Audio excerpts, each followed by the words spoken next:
I found the towel first, still warm, draped over my chair like it belonged there.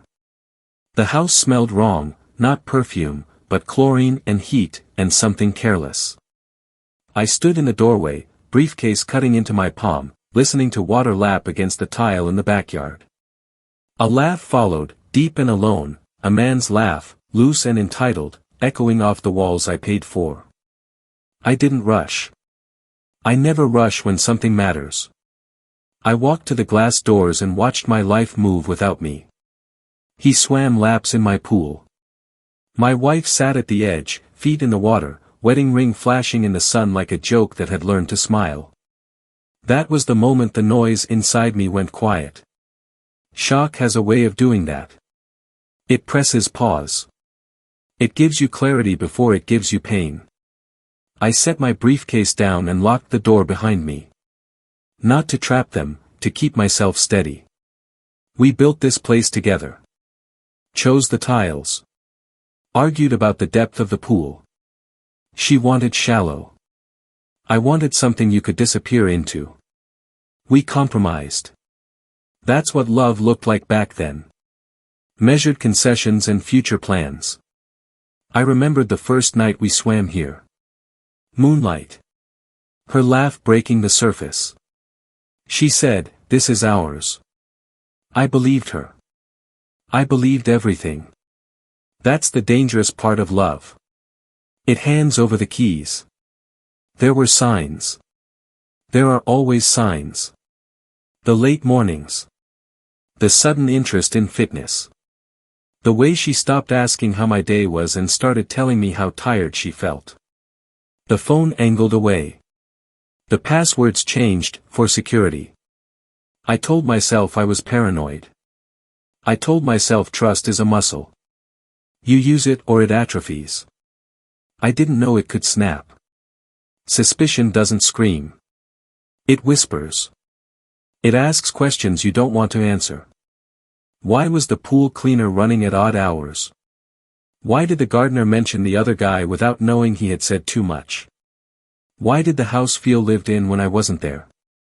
I started coming home earlier, then later, testing patterns, watching behavior shift. She learned to perform innocence like a role she'd rehearsed in front of a mirror. At night, lying beside her, I listened to her breathing and counted the seconds between lies. I didn't confront. Confrontation is messy. It lets people prepare excuses. It gives them a chance to rewrite the ending. I wanted the truth unfiltered. I wanted it raw. I watched the cameras I had installed years ago for security. I watched them the way you watch storm footage, bracing, unwilling to look away. There he was, every weekday, at the same hour I clocked in. He used my gate code. He drank from my fridge. He swam in my pool like it was a perk of employment. Sometimes he stayed long enough to sundry on my deck. My wife's laughter stitched into the air like background music. I paused the footage on his face. Not anger yet. Assessment. Then I checked the phone records, the calendar, the receipts. Each piece landed with a dull thud. Not a scream. Pain came later. First came geometry, lines connecting, shapes forming a picture you can't unsee. That was the moment I stopped hurting and started planning. Revenge isn't rage. Rage is sloppy. Revenge is patience sharpened to a point. I didn't change my routine. I didn't confront my wife. I smiled. I kissed her goodbye. I let her think she was winning. Let him think he was safe. I researched quietly. Not poisons, not anything crude. I'm not a monster. I wanted exposure, not blood, consequences, not funerals. I chose something harmless, temporary, and undeniable, something that would turn the pool, their stage, into a confession. I prepared it at night, measured and calm, the way surgeons prepare instruments. No rush, no mistakes. I tested it, waited, adjusted. Precision is respect for the moment you're about to steal. Then I waited for the day the sun burned hot and arrogance did the rest. I watched from my phone as he stripped down and dove in. Clean entry, confident, the kind of man who believes nothing bad happens to people like him. The water bloomed, not red, not poison, a violent, unmistakable color that clung to skin like truth.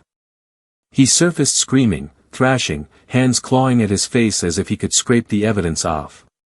The pool glowed around him, a living spotlight. My wife froze, her mouth open, eyes wide, reality finally outrunning her lies.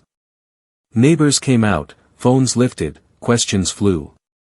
He stumbled onto the deck, skin stained, dignity gone.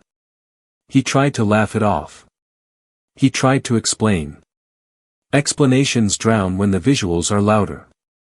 The cameras caught everything. The gate code log, the timestamps, the pattern. So did the crowd. I arrived then, calm, on time.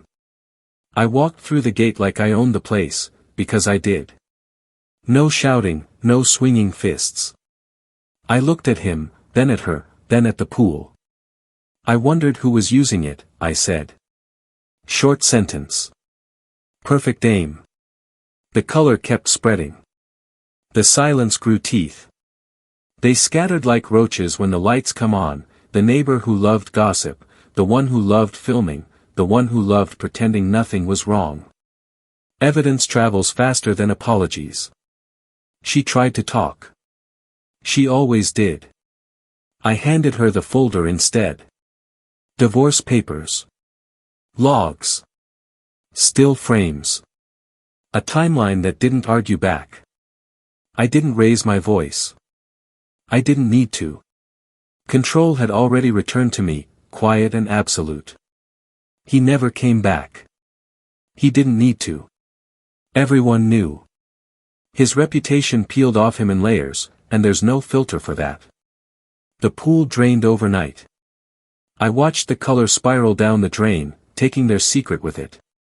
What remained was concrete and clarity. Betrayal teaches you something important.